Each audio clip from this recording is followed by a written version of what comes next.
I'm Aaron Plessinger. I'm Christian Craig. I'm Hunter Lawrence. Josh Schmalday. I'm Cameron McAdoo. I'm Justin Brayton. Hey, I'm Marvin Muscan. I'm Malcolm Stewart. I'm Dylan Ferrandis, and I choose Ojo. And I choose Ogio. I choose OGL. I choose Ojo. This RotoMoto 2022 outdoor preview is brought to you by OGO. After a Supercross season dominated by headlines, we go into the outdoor schedule with plenty of intriguing storylines before the first gate even drops. Let's take a look at 5 of the most interesting storylines to watch in the Premier class this season.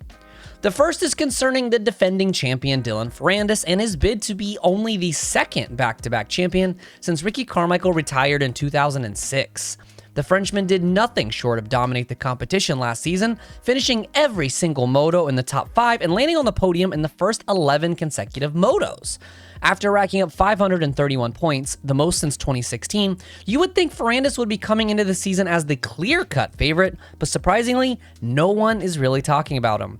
He has obviously been overshadowed by his new Star Racing Yamaha teammate recently, as Tomac convincingly became the oldest rider to win a 450 Supercross championship, while Ferrandis seemed to regress in his sophomore year indoors, finishing just 10 rounds with only a single podium. But Ferrandis is and has always been an outdoor-oriented rider, and unlike Tomac, he has had over 2 months to prepare for the summer series after dropping out following a minor wrist injury in Detroit. What kind of Ferrandis are we going to see? An even improved upon version of his dominant 2021 outdoor form, or will his outdoor results regress, much like his indoor already earlier this year? Staying with Blue Crew, the second headline to watch is what very well could be Eli Tomac's final outdoors as he aims to take control of second most 450 championships in history with 4, trailing only RC7.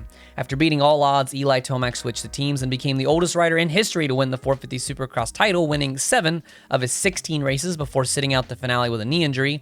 Eli signed back with the same Star Racing squad for 2023, but for only a Supercross-only deal. Next season will mark his 30th trip around the sun, and with a young son and 5 Premier Class championships, Eli doesn't have anything else left to prove, and no one could blame him for shifting his priorities and focusing on his family after 11 seasons at the top of the Premier Class.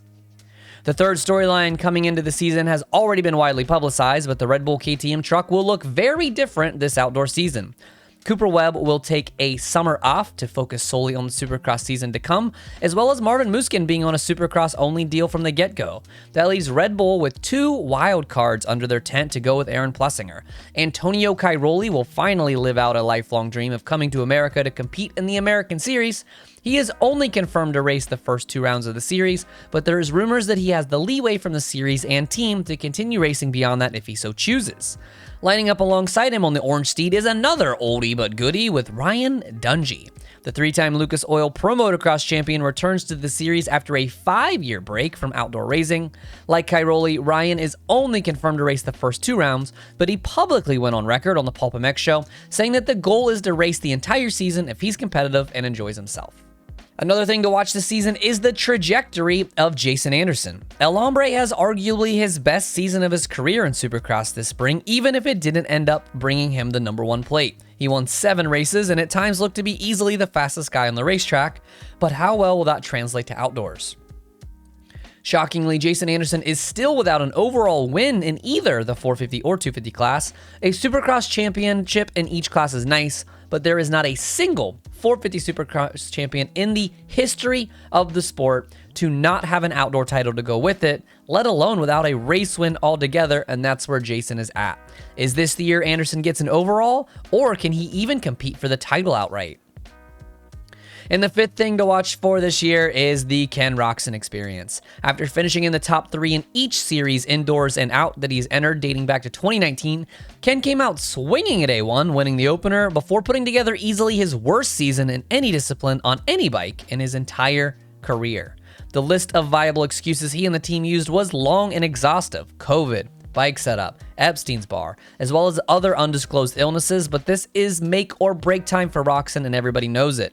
Honda has an 18-year-old phenom with 2 titles already under his belt, primed to move up in 2024, and as Ken turns 28 years old, we are just left to wonder where his career is going to end. Does he make it through all 12 rounds healthy and stay with HRC on a Supercross only deal for 2023, keeping the seat warm for Jet before he rides off into the sunset? Or does he make a legitimate bid for the title this summer and next spring as well and continue racing possibly for another squad? Let me know in the comments which storyline you are most interested in coming into this outdoor season, and bonus points if it is not one of the ones I already listed. And don't forget to hit the like button and be sure to subscribe to RotoMoto for more breaking news and analysis like this one. The #1 way to get more eyes on the channel is to tell the platform that this was a good video, and if you value the content I put out, please consider joining me on Patreon.